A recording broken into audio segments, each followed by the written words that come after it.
बोल भाई। Good morning. Good morning. Morning sir. Very good morning. चलिए, तो आज के कार्यक्रम की शुरुआत करते हैं। और थोड़ा सा स्क्रीन हमने बड़ा कर दिया। और ये सब सारे क्वेश्चन हम देख चुके थे ना बेटा, हम राइट?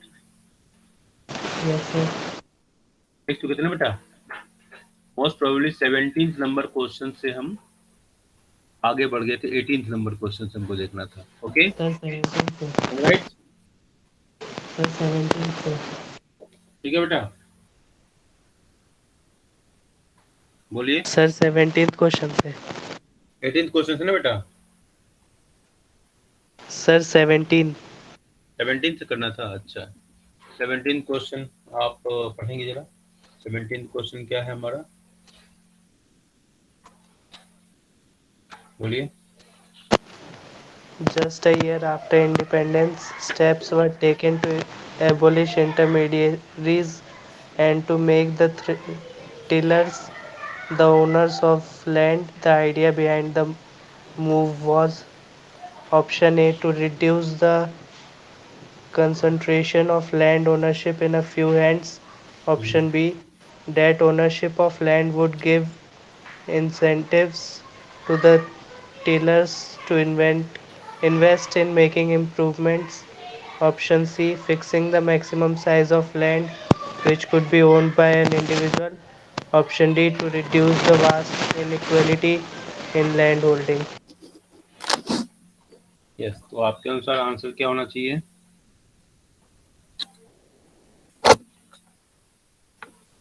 बोलिए। Sir A.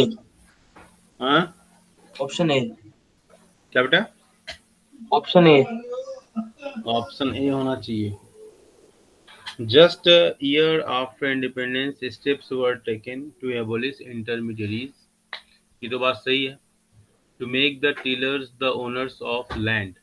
The idea behind this move. हम क्या पूछना है यहाँ पे कि उसके पीछे क्या आइडिया था। ठीक है, इसके पीछे क्या आइडिया था? What is the idea? बोलिए। आपने कहा कि to reduce the concentration of land ownership in a few hands, that ownership of land would give incentive to the tillers to invest in making improvement. Okay, हमारा जो objective है, देखो ये सही है जो आप बोल रहे हो ना, वही सही है। एक होता है मेन ऑब्जेक्टिव, ठीक है, और एक होता है कि उसके साइड इफेक्ट्स क्या हो सकते हैं। मेरे पॉइंट, तो fixing the minimum maximum size, ये तो लैंड सीलिंग वाला हो जाएगा, which could be owned by an individual to reduce the vast inequality in land holding। ठीक है, ये सारे ऑप्शंस हमको नजदीक दिखाई दे रहे हैं, लेकिन इसमें जो सबसे सही ऑप्शन है, that ownership of land would give incentive to the tiller to invest in making improvements। यही मेन ऑब्जेक्टिव था। ठीक है, मेन आइडिया यही था कि जो हमारे इंटरमीडियरीज की वजह से जो नुकसान हो रहा है ना, वो नुकसान नहीं। ओनरशिप, अगर ओनरशिप देने की जरूरत नहीं पड़ती। ओनरशिप की बात क्यों आई? ओनरशिप की बात इसलिए आई कि उनका जो प्रॉफिट है वो फार्मर्स को नहीं हो रहा था। ठीक है, वो एक टूल बन गया। समझ रहे हैं, ये एक टूल बन गया कि भैया उनको ओनरशिप दे दो तो उसका फायदा नजर आएगा। ठीक है, लेकिन आइडिया जो था ना, जैसे आप खाना खाते हो, मेन आइडिया क्या है? मेन आइडिया क्या है? बॉडी बिल्डिंग करना। बॉडी बिल्डिंग करना एक वो हो गया, लेकिन आपको मेन आइडिया क्या है? भूख को मिटाना। आप गेटिंग पॉइंट? मुझे बात समझ रहे हैं? बोलिए, बोलिए भाई। Yes sir. हाँ, तो मेन आइडिया उसको हम, मेन आइडिया के बारे में उसको हम इस तरीके से हम उसको देखने का प्रयास करेंगे। ठीक है, अब लैंड रिफॉर्म्स में तो आपका जो इंक्लूड होता है एग्रीकल्चर में, जो लैंड रिफॉर्म्स हुआ उसमें एवोल्यूशन ऑफ इंटरमीडियरीज भी आता है, और ओनरशिप ऑफ लैंड होल्डिंग्स को देना, और लैंड सीलिंग, ये सब लैंड रिफॉर्म्स के ही पार्ट है। ठीक है, आर्गेनिक पॉइंट, बोलिए। Yes, बोलिए, sir. समझ रहे हैं? ओके, चलिए। तो अब हम आते हैं क्वेश्चन नंबर 18 के पास आते हैं, और क्वेश्चन नंबर 18 को पढ़ा जाए। तो क्वेश्चन नंबर 18 क्या कहता है कि विच of the following is not included in land reforms, मतलब लैंड रिफॉर्म्स में इसमें से क्या नहीं था। ठीक है, और आपके ऑप्शंस हैं HYB सीड्स वाला एक ऑप्शन है, use of high yielding variety seeds. दूसरा है abolition of intermediaries, the change in the ownership of land holdings and land ceiling. तो इसका आंसर क्या होगा? A. Sir, A. यस, देखो अभी जस्ट आपने अभी चर्चा किया हमने, हम लोगों ने मिलकर कि abolition of intermediaries, ownership of land holdings और लैंड सीलिंग, ये तीनों जो हैं लैंड रिफॉर्म्स के पार्ट हैं। एग्रीकल्चर में जो लैंड रिफॉर्म्स हुआ उसके तीनों पार्ट है, तो इसमें से एक ही बचा HYB। ठीक है, नेक्स्ट है हमारा question, the abolition of intermediaries meant that some dash. तो क्वेश्चन पढ़ते जाओ और साथ साथ क्वेश्चन का एवोल्यूशन, जैसे आपने क्वेश्चन नंबर 18 पढ़ा, अब क्वेश्चन नंबर 18 में B C D तीनों ऑप्शन हमारा लैंड रिफॉर्म से संबंधित है, तो इन तीनों ऑप्शन के सामने लिख दो कि लैंड रिफॉर्म्स। लिखोगे नहीं तो भूलोगे निश्चित रूप से, उस तीनों के सामने लिख दीजिए क्या, कि लैंड रिफॉर्म्स। ठीक है, ये तीनों लैंड रिफॉर्म्स का हिस्सा है। HYB सीड्स का जो मैटर है वो हमारा सेल्फ सफिशिएंसी जो है ना, जो सेल्फ रिलायंस का जो कॉन्सेप्ट था ना, उसको एग्रीकल्चर सेक्टर में सेल्फ रिलायंस के लिए इसको किया जाता है कि हम अपने पैरों पर खड़े हो जाएं। ठीक है, जिससे कि इक्विटेबल डिस्ट्रीब्यूशन हो रिसोर्स का, और ये एक it is a part of modernisation of agriculture. ठीक है, हम राइट? बोलिए भाई, सही हो रहा है? डिस्कशन Yes, सही sir. रास्ते पे जा रहा है? चलिए, नेक्स्ट क्वेश्चन हमारा, the evolution of intermediaries meant that some dash tenants came into direct contact with the government. They were thus 200 free lakh. from being exploited by the जमींदार। They were thus freed from being exploited by the जमींदार। तो 50 lakh, 100, 100 lakhs, 150 lakhs, 200 lakhs। ठीक है, बोलिए D. क्या होगा? 200 lakh. 200 lakh. चलो, ये फैक्ट्स है, एक इस फैक्ट्स को आपको याद रखना ही पड़ेगा।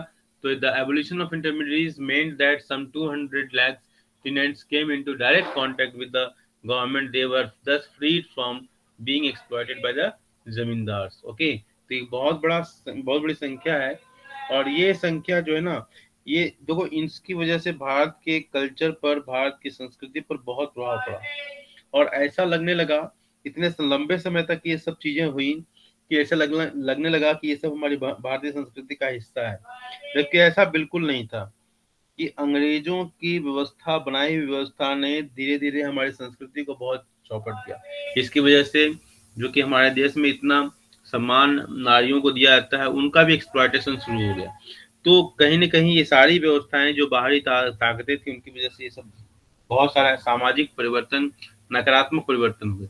नेक्स्ट क्वेश्चन है, the goal of equity was not fully served by land reforms. ठीक है, इक्विटी जो है, जो गोल था इक्विटी का, और इक्विटी का गोल क्या है कि ग्रोथ, मॉडर्नाइजेशन और सेल्फ रिलायंस, इसके द्वारा जो लोगों का स्टैंडर्ड ऑफ लिविंग है उसमें बहुत सुधार नहीं हुआ। अभी भी लोग गरीबी रेखा से नीचे बहुत सारे लोग थे। ठीक है, आर गेट पॉइंट? अब ये सारी जो चीजें थी अदर देन इक्विटी, मतलब हमारे जो ऑब्जेक्टिव्स थे, गोल्स थे इकोनॉमिक प्लानिंग के, वो कहीं ना कहीं फुलफिल नहीं हो पा रहे थे। इसलिए इक्विटी वाला जो वर्ड था ना, उसको जोड़ दिया गया। अब यहाँ क्वेश्चन क्या कहता है, इक्विटी का मतलब क्या है कि हमारा जो रिसोर्स है वो उसका डिस्ट्रीब्यूशन बराबर बराबर लोगों में हो। हालांकि एग्जैक्ट बराबर होना इम्पॉसिबल है, लेकिन उसका प्रयास होना चाहिए। ठीक है, तो equality in distribution of wealth. ठीक है, जिससे समाज में जो इनइक्वलिटी का जो की स्थिति जो बनी हुई है, that should not be there. Okay, तो ये हमारा, तो यहाँ question, here the question is, the goal of equity was not fully served by land reforms. Land reforms के पीछे क्या था ऑब्जेक्टिव? एक ऑब्जेक्टिव तो ये था कि लोगों को बराबर मात्रा में, सही मात्रा में लोगों को मिल जाए। That ownership of land would give incentive to the tillers to invest in making improvements, जिससे कि वो उनको जमीन का वास्तविक फायदा मिले। तो अब यहाँ पर क्वेश्चन कहता है कि fully served by land reform, मतलब लैंड रिफॉर्म्स के द्वारा इक्विटी का जो कॉन्सेप्ट है वो पूर्णतया सॉल्व नहीं हो पाया। ऑप्शंस है आपके सामने। In some areas the former zamindars continue to own large areas of land by making use of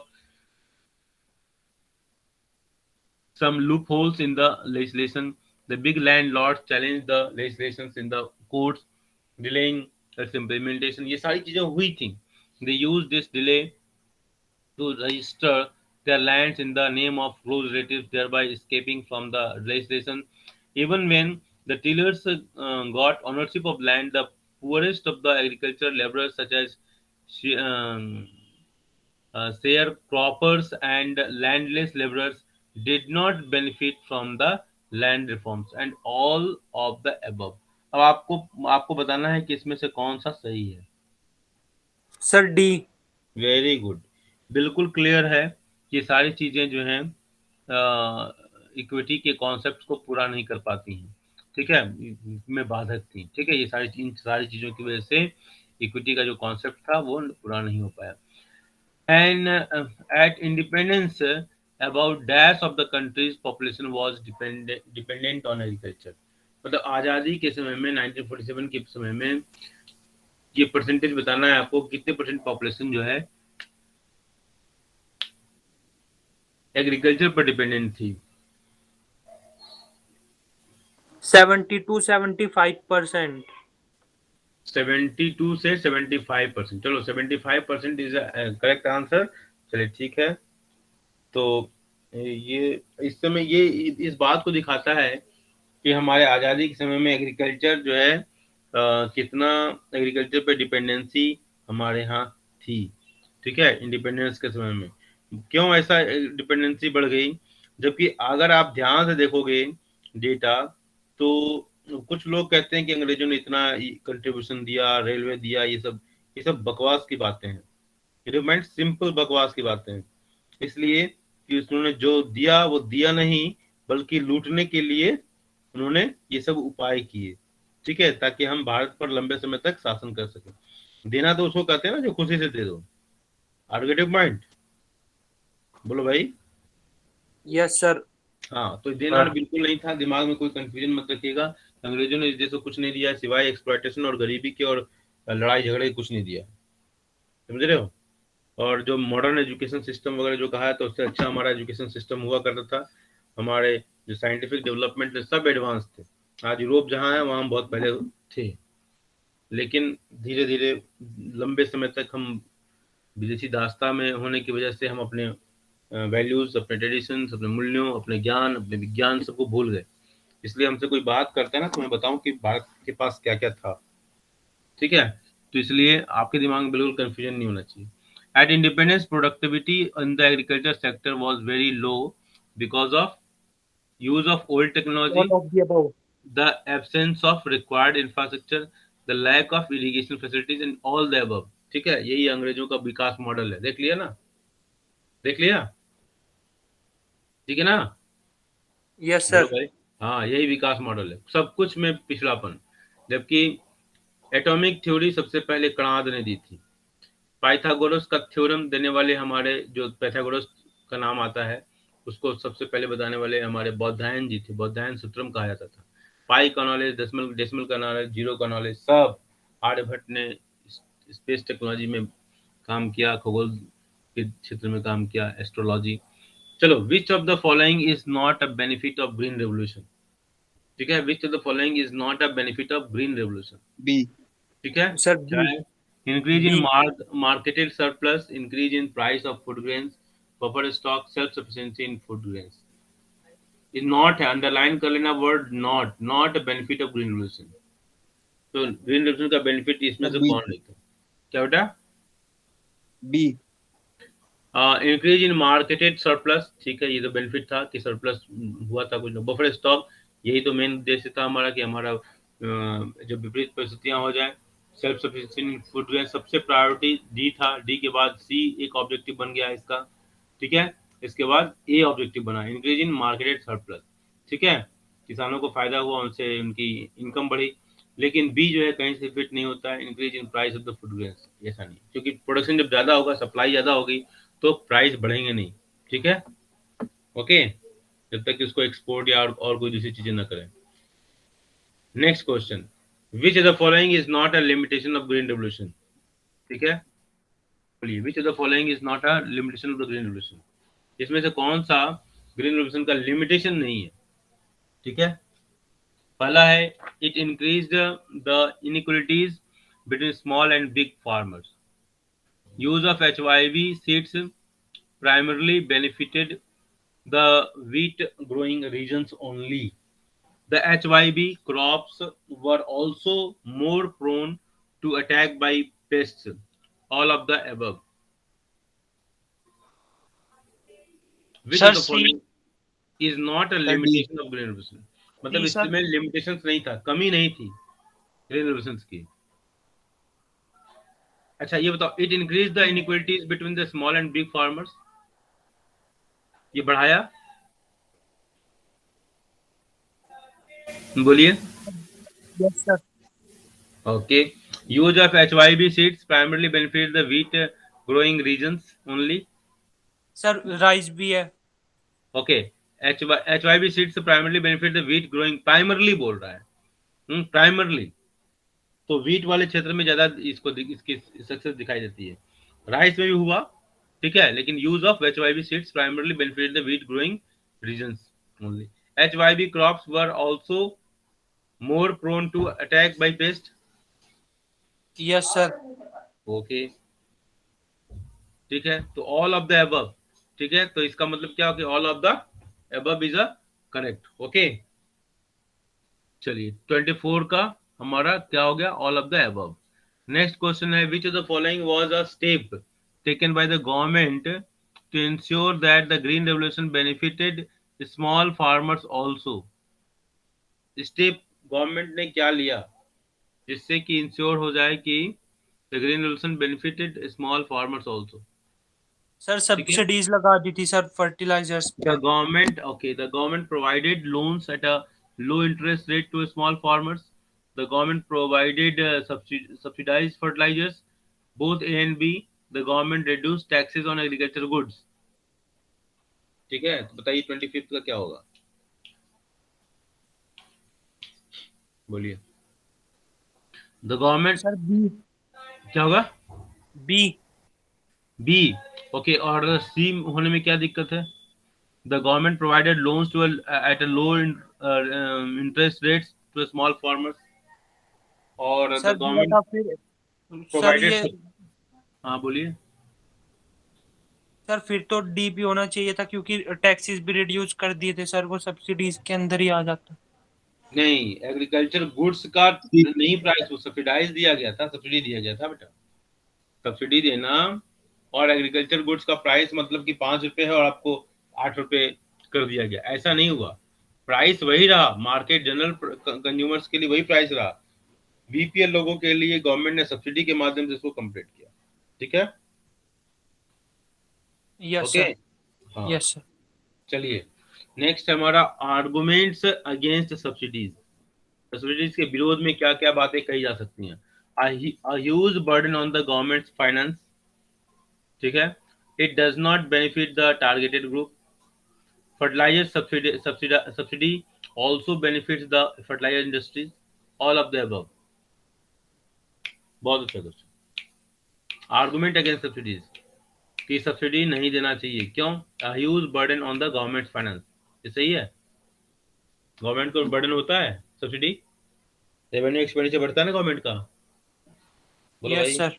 yes sir. चलो वाला पॉइंट ओके कर दिया आपने। It does not benefit the targeted group, यही तो बात है कि पंजाब के किसान, गरीब किसानों को उतना फायदा नहीं मिल रहा है, और किसको मिल रहा है फायदा, जो बड़े बड़े किसान हैं, जो किसान आंदोलन करवा रहे हैं, ठीक है, किसान आंदोलन by very very rich farmers, not by the poor farmer. उनको तो मौका ही नहीं है अपना खेत छोड़ के जाने का, वो धरना पर क्या बैठेंगे। ओके, समझ में आई बात? Yes sir. नेक्स्ट है, eliminating subsidies will increase the inequalities between the rich and the poor farmers and violate the goal of equity. ठीक है, सब्सिडीज को हटाया सर नहीं ये जा तो ऊपर, सकता। ये नीचे वाले क्वेश्चन का पॉइंट है सर। क्या बेटा? सर ये नीचे वाले क्वेश्चन का पॉइंट है, आपने 26 पढ़ रहे थे लेकिन आपने 27 का पढ़ दिया ये। Okay okay, sorry sorry. Fertiliser subsidy also benefit the fertiliser industry. ठीक है, तो सब्सिडी से फर्टिलाइजर इंडस्ट्री को ही तो फायदा हुआ ना बेटा। इसीलिए जब यस सर। नई सरकार बनी, एनडीए की गवर्नमेंट जब बनी, ये जो प्रेजेंट गवर्नमेंट है, उसने क्या किया, यूरिया को नीम कोटेड कर दिया। सुना होगा आपने, नीम कोटेड यूरिया। सुना है कि नहीं सुना है? ध्यान नहीं दिया ना। ओके, तो नीम कोटेड यूरिया के पीछे कारण यही था। ओके, नीम कोटेड यूरिया के पीछे कारण यही था। ओके, समझ में आ रही बात? ओके। Yes sir. यस हाँ, सर। ये एक मिनट, जरा बाहर से आवाज आ रही है।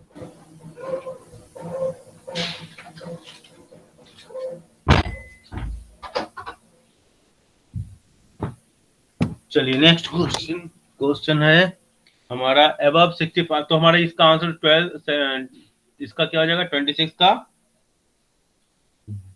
Last option D. 27 का क्वेश्चन है argument in favour of subsidies. Subsidies के फेवर में आर्गुमेंट क्या है? To provide an incentive for adoption of a new HYV technology by farmers. ठीक है, provide an incentives for adoption of the new HYV technology by farmers. Farmers जो है HYV technology को use करें। ठीक है, सब्सिडी इसलिए देना चाहिए। ठीक है, कि महंगे बीज वो महंगे नहीं खरीद पाए थे। अच्छा, farming in India continues to be a risky business as it vitally depends on the monsoon. ठीक है, मानसून पर डिपेंडेंसी है। इरिगेशन की फैसिलिटीज के लिए हमको कुछ ना कुछ हेल्प, सरकारी सहायता चाहिए। Okay, eliminating subsidies will increase the inequality between rich and poor farmers and violate the goal of equity। ठीक है, अगर सब्सिडी पूर्णतया हटा दी जाए तो रिच और पुअर फार्मर्स के बीच में क्या होगा, ये एक गल्फ एक पैदा करेगा। ठीक है, एक गल्फ पैदा करेगा। ठीक है, एंड ऑल द अबव, मतलब एक और खाई जो है ना अमीर और गरीब किसान के बीच में, उसको और बढ़ा देगा। और ऑल द अबव, तो सब्सिडी देने के पीछे आर्गुमेंट ये दिए जाते हैं, जिसमें कौन सा सही है कौन सा गलत है, बताइए। ए करेक्ट है सर। तो eliminating subsidies will increase the inequalities between rich and poor farmers, ये गलत है। हम्म ये भी सही है। Farmers in in India continue to be a risky business, ये भी बिल्कुल सही बात है कि भाई मानसून जो है पे डिपेंडेंसी है। ठीक है, भारत में ये कहा जाता था ना कि अगर अगर आप पुरानी फिल्में देखो तो किसान जो है बादल की तरफ देखता है, आकाश की तरफ देखता है कि बादल आ जाएं, बादलों को निहारता रहता है वो। ठीक है, और लगान फिल्म का एक मुझे आता है गाना, मुझे याद आता है, गगन गगन गनगिर आए बदरा, है ना। ऐसे ही बहुत सारी फिल्मों में देखोगे, इस देश की मिट्टी सोना उगले उगले हीरो मोती, बारिश उरिश का सीन आ जाता है उसमें, और फिर खेत बारिश होती है, फसल लहलहाने लगती है। ठीक है, तो मानसून पे डिपेंडेंसी ये तो कहा ही जाता है भारत। तो इसका आंसर क्या होगा 27 का last, all of the above. ठीक है, बोलिए। सर लेकिन सर सब्सिडीज के टाइम पे तो सर इरिगेशन फैसिलिटीज आ गई थी ना सर। सब्सिडीज के टाइम पर इरिगेशन फैसिलिटीज तो आज भी नहीं आई है बेटा। अभी भी इरिगेशन फैसिलिटीज कुछ हिस्सों में डेवलप हुई है, और आज भी हिंदुस्तान के बहुत सारे एरिया हैं जहां पर नहीं डेवलप है। आज की बात मैं कर रहा हूँ, फॉरगेट अबाउट बात क्या है। ठीक है, आज भी सब्सिडी, अब आज भी जो है एजुकेशन फैसिलिटीज नहीं डेवलप है। अच्छा, सुन रही बात? Yes sir. हाँ, ठीक है, अभी भी इन भारत की कृषि जो है, ट्रेडिशनल कृषि जो है वो मानसून के ऊपर डिपेंडेंसी है अभी भी। लेकिन हाँ देखो, Punjab Haryana is not India, ठीक है। इसलिए देखो, किसान आंदोलन जो है कहीं दो जगहों पर है, बाकी जगह सब सन्नाटा है, ठीक है। और धीरे धीरे, ये जानते हो आंदोलन क्यों चल रहा है? ये अज्ञानता की वजह से आंदोलन चल रहा है। सरकार को भी क्लियरिटी चाहिए कि वो एमएसपी दे दे,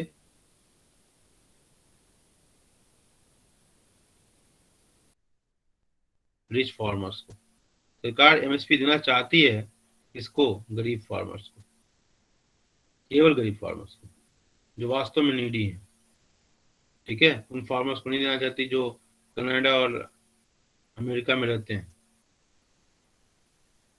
ठीक है। चलिए, नेक्स्ट क्वेश्चन है। Yes sir. About 65% of the country's population continued to be employed in agriculture even as late as 1990. What? Why was such a large proportion of the population engaged in agriculture, although agricultural output could have grown with much less people working in the this section? बोलिए। About 65% of the country's population continue to be employed in agriculture, मतलब आज वर्तमान स्थिति की बात किया जाए तो इसके आसपास एक ये नंबर दिखाई देता है एग्रीकल्चर सेक्टर पर dependent,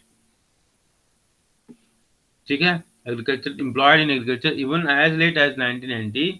What was such a large proportion of the population engaged in agriculture, although agricultural output could have grown with much less people working in the this?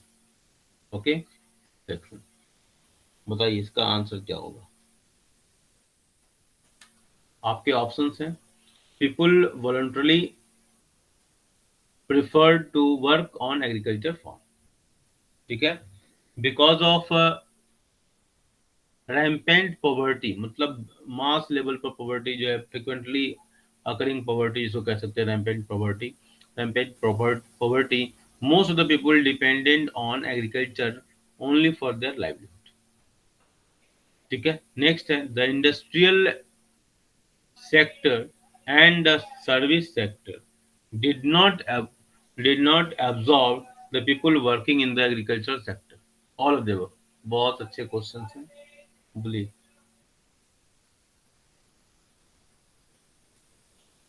People voluntarily prefer to work on agriculture sector, ये सही है? पहला बताइए। Yes sir. सही है। People never prefer to voluntarily work on, people forced to work on the eve of independence। याद कीजिए कि जब एग्रीकल्चर पर टैक्स बहुत बढ़ गया, ठीक है, आर्गुमेंट यस सर। बोलिए। सर लेकिन सर इसमें वॉलेंट्री सर लोगों के मतलब पॉवर्टी के अंडर थे तो सर वो तो करना ही पड़ रहा था सर उन्हें काम। वॉलंटरली किसको कहते हैं बेटा? तो क्वेश्चन के about 65% of the country's population continued to be employed in agriculture even as late 1990s. Why was such a large proportion of population engaged in agriculture, although agriculture output could have grown with much less people working in this sector? Okay, तो this section, okay, तो इसमें बताओ ये agriculture पर जो, अच्छा ये बताओ कि लोग जब अंग्रेजों ने एक्सप्लॉयटेशन किया बेवर्स का, हाँ, तो उनके पास और कोई ऑप्शन था एग्रीकल्चर के अलावा? हाँ, जब और कोई ऑप्शन बंद हो गया तो वॉलंटरली कहाँ रह गया? समझ रहे हो? एग्रीकल्चर पे। हाँ, और कोई ऑप्शन बंद हो गया, सारे एम्प्लॉयमेंट के साधन बंद हो गए, तो खेती करना तो मजबूरी हो गई ना, ठीक है। यस आपको अगर सर। ऑप्शन मिले तो आप खेती करोगे कि आप कहीं एरोप्लेन के पायलट बनोगे? बताओ। जब सारे ऑप्शन बंद हो जाते हैं ना, तब व्यक्ति, क्योंकि agriculture needs high investment and high effort, ठीक है, और मनुष्य आराम चाहता है ना, बोलो, यस सर। ठीक है। नेक्स्ट है हमारा एलिमिनेटिंग, नहीं नहीं, Next, because of rampant poverty, most of the people dependent on agriculture only for their livelihood. बोलिए, ये भी नहीं होगा ना, ठीक है. यस सर, Most of नहीं the होगा. people dependent on agriculture only for their livelihood. Because of rampant poverty, most of the people dependent on agriculture only for their livelihood. Okay, ठीक है. नेक्स्ट यस हमारा sir. Option है the industrial sectors and the service sector did not absorb the people working in the agriculture sector. ठीक है. तो industrial sector देखो, अब ये हमारा जो वीविंग का जो सेक्टर है, या जो हमारा ट्रेडिशनल जिसको कहते ब्लैक स्मिथ मान लो, या हैंडीक्राफ्ट का जो सामान था बनाने वाले जो लोग थे, ये सारे लोग, ये सब इंडस्ट्रियल सेक्टर के जो थे हमारा एब्जॉर्ब नहीं कर पाए. ठीक है. और सर्विस सेक्टर का उतना डेवलपमेंट नहीं हुआ था, जिसको बैंकिंग कर लिया जाए, इंश्योरेंस कर लिया जाए, इन सब का आज का जो सर्विस सेक्टर का जो कॉन्सेप्ट है वो उतना डेवलप नहीं था. ये ट्रांसपोर्ट वगैरह भी उतने डेवलप नहीं थे. तो industrial sector and the service sector did not absorb the people working in the agriculture sector. और ये बात बिल्कुल सही है. देखो, जब डेवलपमेंट का इतिहास देखोगे ना, तो जिस कंट्री में भी डेवलपमेंट देखो, एग्रीकल्चर तो ये मान के चलो कि agriculture was the early process, कि एग्रीकल्चर के साथ ही सभ्यता जो है सेटल्ड लाइफ शुरू हुआ और उसके साथ ही विकास हुआ. तो हर जगह पहले एग्रीकल्चर ही था, लेकिन जैसे जैसे डेवलपमेंट होता गया, मशीन का आगमन होने लगा, मशीन, फिर मशीन से वो ट्रांसपोर्ट, ये सब सब चीजें डेवलप होने लगी. तो एग्रीकल्चर हमारा जो सी ऑप्शन है वो दैट इज बेस्ट ऑप्शन, कि इंडस्ट्रियल सेक्टर जो था वो service sector, industrial sector and service sector did not absorb the people working in the agriculture sector. मतलब एग्रीकल्चर जो एग्रीकल्चर सेक्टर में जो डिस्गाइज अनएम्प्लॉयमेंट दिखाई देता है, छिपी हुई बेरोजगारी जो दिखाई देती है, वो एब्जॉर्ब नहीं हो पाए इसमें, इंडस्ट्रीज में और सर्विस सेक्टर में. ठीक है. शुभांकिता सही जा रहे हैं बेटा? शुभू, शुभांकिता? Yes sir. हाँ, चलिए. सुजल बेटा, समझ में आ रहा है बेटा? सुजल, सुजल, सूरज, सूरज, सूरज नहीं है क्या? सूरज क्लास में नहीं है? केवल अर्जुन ही बोल रहा था बार बार, तो मुझे लगा कि अब कुछ बच्चे नहीं है क्या क्लास में. शुभांकिता, सूरज, सुजल हैं? यस सर, दोनों क्लास में है. हैं? तो बोल क्यों यस. नहीं रहे हैं? सूरज, तबीयत ठीक है ना? सर. बोल दे बेटा. सर ये ऑन ही नहीं हो रहा सर, अभी भी खराब ही है सर. ओके ओके, ठीक है. सुजल का भी ध्यान रखना. सब लोग बेटा एक दूसरे का ध्यान रखोगे, सबका रिजल्ट बन जाएगा, नहीं तो फिर रिजल्ट बहुत खराब हो जाएगा. ठीक है. बहुत मेहनत करना है, बहुत मेहनत करना है. इंडियन इकोनॉमी कंपेरेटिवली आसान है, लेकिन इसे पढ़ना बहुत है, ये जान लेना. और कंफ्यूजन, इस तरह के कंफ्यूजन जो हो रहे हैं ना, ये बच्चे कुछ बहुत पढ़ते हैं, इसके बाद भी देखो इनका कंफ्यूजन इतना है, तो बाकी लोगों का कंफ्यूजन कितना होगा उसका अनुमान लगाया इसका. चलो next question. The 5 year plans placed a lot of emphasis on industrial development. 5 year का जो प्लान था वो, the 5 year plan plays a lot of emphasis. ठीक है. बहुत ज्यादा जोर दिया किस पर? इंडस्ट्रियल डेवलपमेंट पर. Because economists have found that poor nations can progress only if they have a good industrial sector. ठीक है. एक ये ऑप्शन है. दूसरा है industry provides employment which is more stable than the employment in agriculture. ठीक है. तीसरा है it promotes modernization and overall prosperity. और चौथा ऑप्शन है all of the above. D, क्या होगा? All of the above. Yes, correct answer, very good. तो ये सारे ऑप्शंस आप ध्यान से देख लीजिए और इसको आत्मसात कीजिए, याद कीजिए, इसको दिमाग में बैठाइए. ठीक है. दिमाग में बैठाने की जरूरत है कि 5 year plans placed a lot of emphasis on industrial development. Industrial development को तो फोकस किया था, बिल्कुल नहीं, सही बात है. ठीक है ना. फोकस किया गया था ना, जिसमें हम बोगारो स्टील प्लांट, राउरकेला उड़ीसा में है, शुभांकिता के घर के बगल में राउरकेला स्टील प्लांट, कुल्टी, बर्नपुर, ठीक है, भिलाई, विजयनगरम, सेलम, सब बहुत सारे स्टील प्लांट वगैरह सब बनाए गए थे, भद्रावती। ठीक है, तो इंडस्ट्रियल डेवलपमेंट पर तो बहुत जोर दिया गया था, नो डाउट।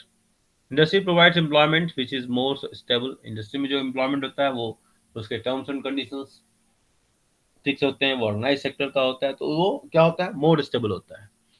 ठीक है, और एग्रीकल्चर में ऐसा नहीं है। एग्रीकल्चर में प्रोडक्शन घट गया, मानसून खराब, बाढ़ आ गया, एम्प्लॉयमेंट खत्म, zero. No harvesting, no sowing, no pesticide spraying, कुछ भी इस तरह का। ओके, समझ में आई बात? बोलो भाई। Yes sir. चलो next question. The public sector was given a lending role in industrial development in India because of the public sector was given a leading, यहाँ leading होगा, lending मैंने बोल दिया, leading role in industrial development in India because of the following. पहला है lack of capital with the private individuals, lack of incentives to invest in major projects, the policy of the state controlling the commanding heights of the economy, and all the above. Public sector was given a leading role, सबसे प्रमुख role दिया गया। किन कारणों से? पहला option है lack of capital with the private individual, private hands में पैसा कम था। क्यों भैया? क्योंकि अंग्रेज तो सबको लूट रहे थे बड़े आराम से, बड़े अच्छे तरीके से। तो ठीक है भैया, प्राइवेट हैंड में पैसा तो कम हो गया। Lack of incentive to the invest in major projects, और किसी भी प्रोजेक्ट्स में इन्वेस्टमेंट करने के लिए आपके पास पैसा होना जरूरी है। ठीक है, नेक्स्ट है the policy of state controlling the commanding height of the economy, the policy of state controlling the commanding height of the economy. ठीक है, अब ये स्टेट का जो कंट्रोल था ये इकोनॉमी में बहुत बढ़ चढ़ के था। ठीक है, तो ये सारी जो चीजें थी ये हमको इस बात की इशारा करती हैं कि public sector was given a leading role in industrial development in India because of the following reasons. तो only one option talks about all, that is all of the above. Correct ना? Yes sir. चलो, ये तो question बड़ा लंबा है। कभी कितने क्वेश्चन बचे हुए हैं? बहुत सारे क्वेश्चन है, माय गॉड। ठीक है, बहुत सारे क्वेश्चन। चलो ओके, और 4-5 क्वेश्चंस और हो पाएगा। ठीक है, और इसके बाद हम आज की लेसन, आज की क्लास को वाइंड अप करेंगे। ओके, बहुत लंबा क्वेश्चन है, सब पढ़ने वाला सर, पढ़ो बेटा।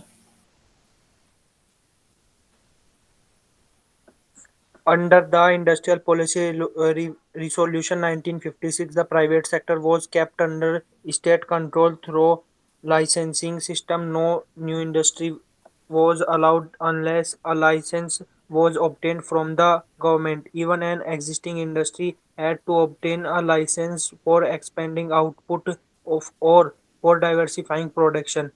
The objective of such policy was to promote regional equality, to ensure that output produced does not exceed what the economy required, both A and B, to ensure that the private sector enterprises do not grow at a faster pace than public sector enterprises. Okay, तो इसका answer क्या होगा? Under the industrial policy resolution 1956। तो आपको एक question का यहाँ answer मिला कि 1956 में एक इंडस्ट्रियल पॉलिसी रेजोल्यूशन आया था, हाँ, IPR 1956। The private sector was, जिसमें हम तीन इंडस्ट्रीज को तीन कैटेगराइज किए थे ना, तीन तरह की इंडस्ट्रीज, एक तो गवर्नमेंट की इंडस्ट्रीज, एक पब्लिक प्राइवेट पार्टनरशिप, और एक तीसरा जो है प्राइवेट। ठीक है, तीन तरह की इंडस्ट्री बनाई, गवर्नमेंट, पब्लिक पब्लिक गवर्नमेंट, ठीक है, और प्राइवेट इंडस्ट्रीज। Okay, argument. तो under the Industrial Policy Resolution 1956, the private sector was kept under state control through licensing system. No new industry was allowed unless a license was obtained from the government. Even an existing industry had to obtain a license for expanding output or for diversifying production. The objective of such policy was first to promote regional equality, to ensure that the output produced does not exceed what the economy required, both A and B, to ensure that the private sector enterprises does not exceed what the economy required, to ensure that the output produced does not exceed the economy required, both A and B, and to ensure that the private sector enterprise don't grow at a faster pace than the public sector enterprise. अब इसमें answer क्या होगा बेटा?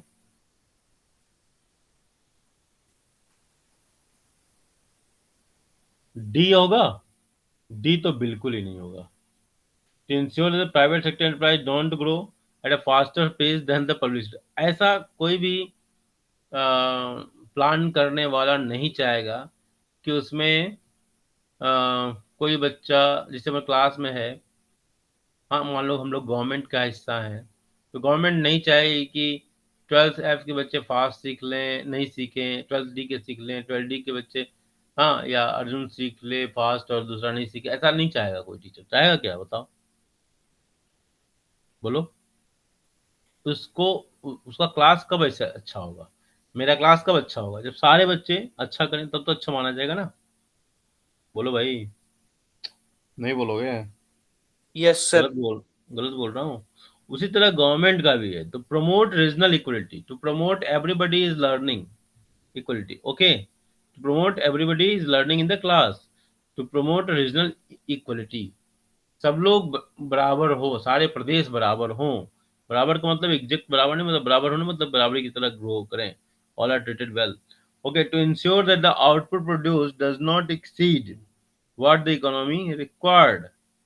ठीक है, तो output का जो प्रोडक्शन हो रहा है वो इस तरीके से हो that ensure that produce does not exceed what the economy required. Economic में जो रिक्वायरमेंट है ना उससे ज्यादा नो हो.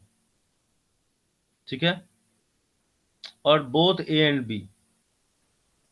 बोलिए, तो इसका क्या ऑब्जेक्टिव रहा होगा? बोलिए बोलिए भाई. सर सी ऑप्शन है सर, सी. सी, वेरी गुड. ठीक है, तो रीजनल इक्वलिटी को प्रमोट करना था. साथ ही साथ हम आउटपुट पर भी इस तरह का आउटपुट प्रोडक्शन करें जिससे कि वो इकोनॉमी में डीएसलाइजेशन का रीजन न बन पाए. मतलब कि किसी की मोनोपोली न बढ़ जाए. ज़्यादा प्रोडक्शन करेंगे तो मोनोपोली बढ़ा देगा. ठीक है, अपने प्राइस को डाउन कर सकता है. तमाम तरह की चीज़ें हरकतें हो सकती हैं. तो गवर्नमेंट ये भी नहीं चाहती थी बहुत ज़्यादा प्रोडक्शन. ठीक है, जिससे आज की डेट में हो रहा है. ठीक है, तो इंश्योर दैट जैसे चाइना कर रहा है आजकल, खूब ओवर प्रोडक्शन कर रहा है और दूसरे देशों में माल को सप्लाई कर रहा है, डंप कर रहा है और वहाँ की इकोनॉमी को बर्बाद कर रहा है, और मतलब प्राइसेस डाउन करके. ठीक है, तो इस तरह का अप्रोच रख रहा है. और अफ्रीका और श्रीलंका सब इसके माले इसके ट्रैप में आ चुके हैं. भारत उनको बीच बीच में हेल्प करता है सेव करने के लिए उन कंट्रीज को, ताकि चाइना का इन्फ्लुएंस भी कम हो. अभी बहुत सारे देशों का भी इसको दिया है भारत ने पैसा. टर्की के बगल में एक कंट्री है जिस पर इसका आधा, साइप्रस, मंगोलिया को हेल्प करता है भारत. माले को हेल्प किया, श्रीलंका को भी हेल्प किया. तो ऐसे बहुत सारे कंट्रीज को हेल्प करता रहता है. चलो, जो चाइना के ट्रैप में आए हुए हैं, केन्या को हेल्प किया भारत ने. Under industrial policy resolution 1956, even an existing industry had to obtain a licensing for expanding output or for diversifying production. This was meant. ये क्या होगा? इसका मतलब क्या होगा? Under industrial policy resolution 1956, even an existing industry had to obtain a license for expanding output or for diversifying production. Diversifying production का मतलब क्या हुआ? जिसे हम बात करते हैं सर ना प्रोडक्शन को एक्सपेंड करना सर. अब इसको ऐसे समझा सकता है कि जैसे एग्रीकल्चर का अगर डाइवर्सिफिकेशन की बात करते हैं तो इसका मतलब क्या हुआ? उसी से इसका आंसर निकालने का प्रयास करें. एग्रीकल्चर डाइवर्सिफिकेशन में हम क्या देखते हैं कि we are not confined only to the tilling of soil and cultivation of crops, but we are thinking beyond it. ठीक है, बहुत तरह के क्रॉप का प्रोडक्शन करना, हॉर्टिकल्चर में भी चले जाना, है ना, फ्लोरिकल्चर थोड़ा कर लिया, ठीक है। ये एग्रीकल्चर डाइवर्सिफिकेशन है, क्रॉप पैटर्न को तो फॉलो करना ही करना है। इसके अलावा बहुत तरह के हाइब्रिड क्रॉप्स को डेवलप किया, तो इस तरह की चीजें हो गई एग्रीकल्चर डाइवर्सिफिकेशन में। इंडस्ट्रियल डाइवर्सिफिकेशन का मतलब है कि हम एक तरह की चीजों का प्रोडक्शन नहीं कर रहे हैं, बहुत सारे, जैसे टाटा ने अपने प्रोडक्शन को डाइवर्सिफाई किया। इसका मतलब क्या हुआ, टाटा पहले जिस सेक्टर में था, आयरन एंड स्टील को प्रोडक्शन में था, उसने फिर अब ऑटोमोबाइल सेक्टर में हाथ डाल दिया। इसके इसके बाद टीसीएस के द्वारा उसने कंप्यूटर के फील्ड में हाथ डाल दिया। इसके बाद वो छोटे छोटे हर घर के अप्लायंस बनाने लगा, हर तरह की चीजें बनाने लगा, टाटा सॉल्ट बनाने लगा। तो ये है टाटा का डाइवर्सिफिकेशन है, इंडस्ट्रियल डाइवर्सिफिकेशन। समझ आ रही मेरी बात? बोलो भाई। Yes sir. So this was meant, इसका ऑब्जेक्टिव क्या था? Under Industrial Policy Resolution 1956, even an existing industry had to obtain a license for expanding output or for diversifying production. This was meant, मतलब ये लाइसेंस लेना जरूरी है, ये इसका मतलब क्या था? To promote regional equality, to promote industry in backward regions, to ensure that the state controlling the commanding heights of the economy, to ensure that the quantity of goods produced,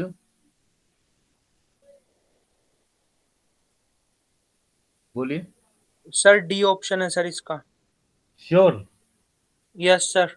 To ensure that the quantity of goods produced was not more than what the economy is required। ठीक है, okay. अभी just इससे पहले वाले question में भी आपने देखा, इससे क्या फायदा होता? इससे फायदा ये होता ना कि मोनोपोली का जो है ना एंगल, वो नहीं हो पाएगा, डेवलप नहीं हो पाएगा। ओवर प्रोडक्शन कोई करेगा तो वो दूसरे कंपनीज के प्राइस को इम्पैक्ट कर सकता है और उसके वेलफेयर को इम्पैक्ट कर सकता है, ठीक है, राइट? Yes sir. ये लास्ट क्वेश्चन है बेटा। How did the government promote and protect the small scale industry? The production of number of products was reserved for the small scale industry. They were also given concessions such as lower excise duty and bank loans at lower interest rates. The government purchased a large quantity of goods from them, both A and B. Sir both A and B. शाबाश, very good. और इसी के साथ आज की इस class को मैं समाप्त करना चाहूँगा, और लास्ट में अटेंडेंस कितनी है ये भी देखना चाहूँगा। तो हमारे पास कितने बच्चे हैं? केवल 4 बच्चे हैं। नहीं, कार्तिक गुलाटी हैं, सुजल थापा हैं, अनुप्रिया जी हैं, आयुष कुमार पंडित जी हैं, ठीक है, और कुछ और बच्चे हैं जिसको मैं, अर्जुन तो रहता ही रहता है, वो तो एंड तक रहने वाला मेरा बच्चा है, ठीक है। और चलो, और कौन है? सुजल, ठीक है। कार्तिक, बहुत दिन बाद बात हो रही बेटा आपसे। कार्तिक, पढ़ाई हो रही बेटा? कार्तिक, सर लीव कर दूं सर क्लास?